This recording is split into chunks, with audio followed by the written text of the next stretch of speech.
ಸಾಧಾರಣ ಕಾಲದ 12ನೆಯ ಬುಧವಾರ. ಮೊದಲನೆಯ ವಾಚನ ಆದಿಕಾಂಡದಿಂದ ವಾಚನ. ಒಮ್ಮೆ ಅಬ್ರಹಾಮನಿಗೆ ಒಂದು ದಿವ್ಯ ದರ್ಶನವಾಯಿತು. ಅದರಲ್ಲಿ ಸರ್ವೇಶ್ವರ ಸ್ವಾಮಿಯ ಈ ವಾಣಿ ಕೇಳಿಸಿತು. ಅಬ್ರಾಹ್ಮನೇ, ಭಯಪಡಬೇಡ, ನಿನ್ನನ್ನು ರಕ್ಷಿಸುವ ಕವಚ ನಾನೇ.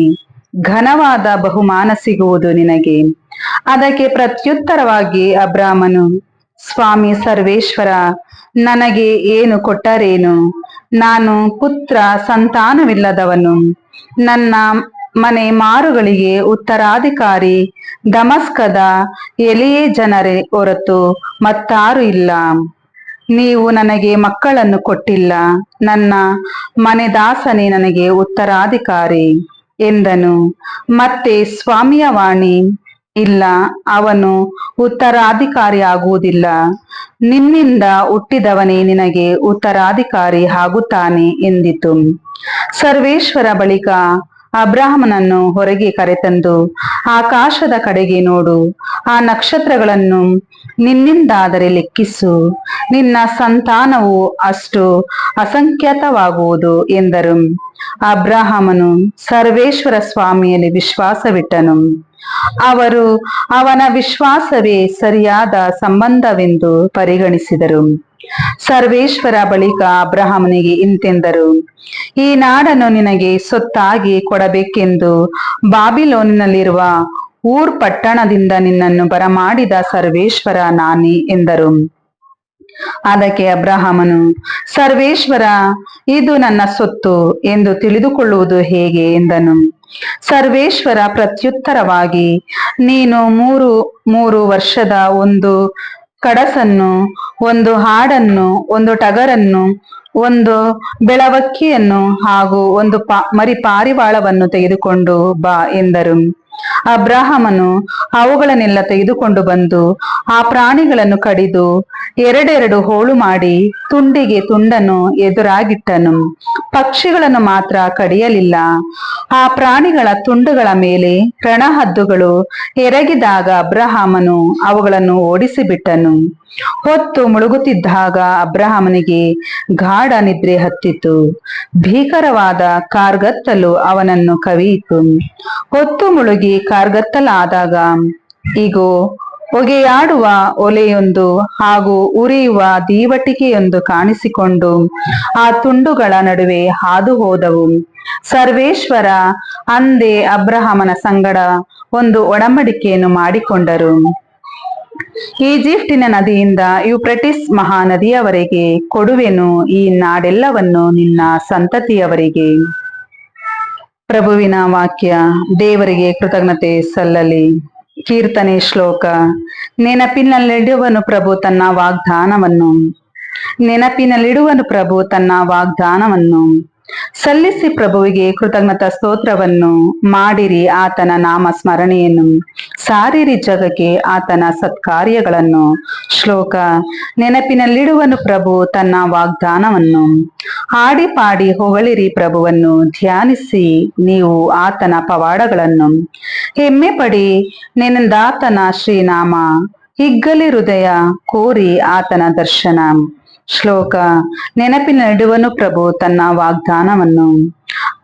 ಆತನ ದಾಸ ಅಬ್ರಹಾಮನ ಸಂತತಿಯವರೇ, ಆತನ ಆರಿಸಿಕೊಂಡ ಯಾಕೋಬನ ವಂಶದವರೇ, ಪ್ರಭು ನಮ್ಮ ದೇವನೆಂಬುದು ಶ್ರುತ.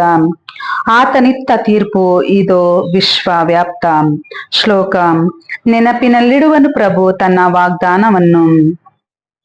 ನೆನಪಿನಲ್ಲಿಡುವನು ಪ್ರಭು ತನ್ನ ವಾಗ್ದಾನವನ್ನು. ಸಾವಿರಾರು ತಲೆಗಳವರೆಗೂ ತನ್ನೊಪ್ಪಂದನವನ್ನು, ಅಬ್ರಹಾಮನೊಡನೆ ಮಾಡಿಕೊಂಡ ಒಡಂಬಡಿಕೆಯನ್ನು, ಈಸಾಕನಿಗೆ ಆಣೆ ಇಟ್ಟು ಆತ ಹೇಳಿದುದನ್ನು. ಶ್ಲೋಕ. ನೆನಪಿನಲ್ಲಿಡುವನು ಪ್ರಭು ತನ್ನ ವಾಗ್ದಾನವನ್ನು. ಘೋಷಣೆ. Alleluia, alleluia. ದೇವರು ನಿಮ್ಮ ಮನೋನೇತ್ರಗಳನ್ನು ತೆರೆಯಲಿ. ಅವರ ಬೆಳಕು ನಿಮಗೆ ಕಾಣುವಂತೆ ಆಗಲಿ. ಹೀಗೆ ಅವರು ಕರೆದಿರುವ ಜನರಿಗೆ ಲಭಿಸುವ ಭರವಸೆಯ ಭಾಗ್ಯ ಎಂತದೆಂದು ಅರಿಯಲಿ. ಅಲ್ಲೆಲುಯ. ರಾಯನು ಬರೆದ ಪವಿತ್ರ ಶುಭ ಸಂದೇಶದಿಂದ ವಾಚನ. ಆ ಕಾಲದಲ್ಲಿ ಯೇಸು ತಮ್ಮ ಶಿಷ್ಯರಿಗೆ ಹೀಗೆಂದರು, ಸುಳ್ಳು ಪ್ರವಾದಿಗಳ ಬಗ್ಗೆ ಎಚ್ಚರಿಕೆಯಿಂದಿರಿ. ಹೊರಗೆ ಕುರಿಯ ವೇಷದಲ್ಲಿ ಬಂದರು, ಒಳಗೆ ಅವರು ಕಿತ್ತು ತಿನ್ನುವ ತೋಳಗಳು. ಅವರ ವರ್ತನೆಯಿಂದ ನೀವು ಅವರನ್ನು ಗುರುತು ಹಚ್ಚುವಿರಿ. ಮುಳ್ಳು ಕಳ್ಳಿಯಲ್ಲಿ ದ್ರಾಕ್ಷಿ ಕೊಯ್ಯುವುದುಂಟೆ, ಮದ್ದು ಗುಣಿಕೆಯಲ್ಲಿ ಅಂಜೂರ ಕೀಳುವುದುಂಟೆ. ಅದರಂತೆ ಒಳ್ಳೆಯ ಮರ ಒಳ್ಳೆಯ ಹಣ್ಣನ್ನು, ಕೆಟ್ಟ ಮರವು ಕೆಟ್ಟ ಹಣ್ಣನ್ನು ಕೊಡುತ್ತದೆ. ಒಳ್ಳೆಯ ಮರ ಕೆಟ್ಟ ಹಣ್ಣನ್ನು ಕೊಡಲಾರದು, ಹಾಗೆಯೇ ಕೆಟ್ಟ ಮರ ಒಳ್ಳೆಯ ಹಣ್ಣನ್ನು ಕೊಡಲಾರದು. ಒಳ್ಳೆಯ ಫಲವನ್ನು ಕೊಡದ ಪ್ರತಿಯೊಂದು ಮರವನ್ನು ಕಡಿದು ಬೆಂಕಿಯಲ್ಲಿ ಹಾಕಲಾಗುವುದು. ಆದುದರಿಂದ ಸುಳ್ಳು ಪ್ರವಾದಿಗಳನ್ನು ಅವರ ನಡತೆಯಿಂದ ಗುರುತು ಹಚ್ಚುವಿರಿ. ಪ್ರಭುವಿನ ಶುಭ ಸಂದೇಶ. ಕ್ರಿಸ್ತರೇ, ನಿಮಗೆ ಸ್ತುತಿ ಸಲ್ಲಲಿ.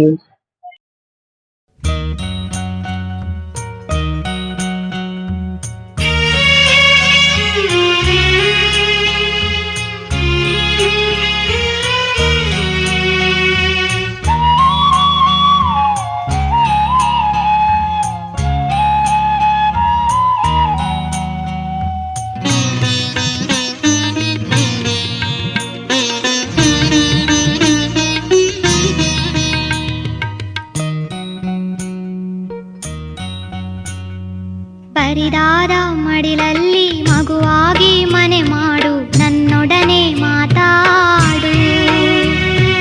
ಬರಿದಾದ ಮಡಿಲಲ್ಲಿ ಮಗುವಾಗಿ ಮನೆ ಮಾಡು, ನನ್ನೊಡನೆ ಮಾತಾಡು. ಹಗಲಿರುಳು ಒಂದಾಗಿ ನೋವೆಲ್ಲ ನಲಿವಾಗಿ ಈ ಬಾಳು ಸುಖವಾಗಲಿ.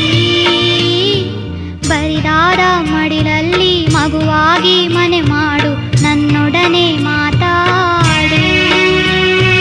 ಬರಿದಾದ ಮಡಿಲಲ್ಲಿ ಮಗುವಾಗಿ ಮನೆ ಮಾಡು, ನನ್ನೊಡನೆ ಮಾತಾಡು.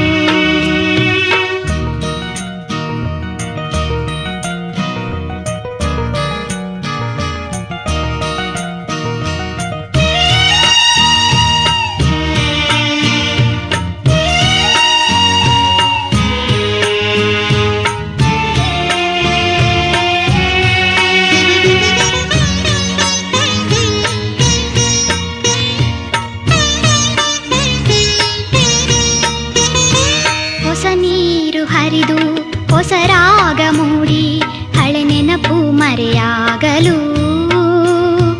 ಹೊಸ ನೀರಿನಲ್ಲೂ ಹೊಸ ರಾಗದಲ್ಲೂ ನೀ ಮಾತ್ರ ಸ್ಥಿರವಾಗಿರು.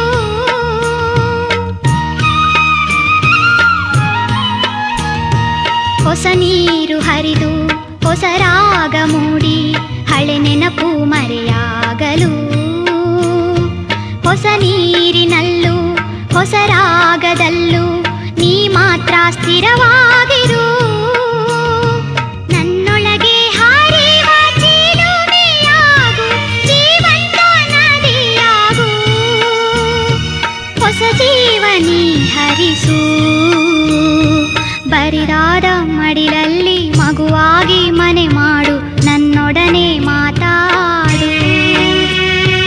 ಬರಿದಾದ ಮಡಿಲಲ್ಲಿ ಮಗುವಾಗಿ ಮನೆ ಮಾಡು, ನನ್ನೊಡನೆ ಮಾತಾಡು.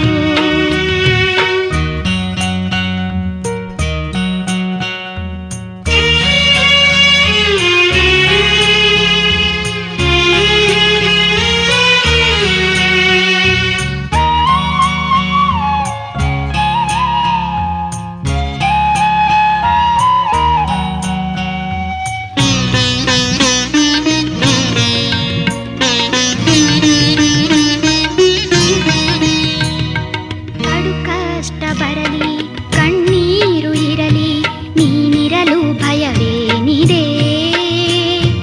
ಎದುರಾಳಿ ಬಂದು ಈ ಜೀವ ಕೊಂದು ಕೊನೆಯೆಂದರು ಭಯವೇ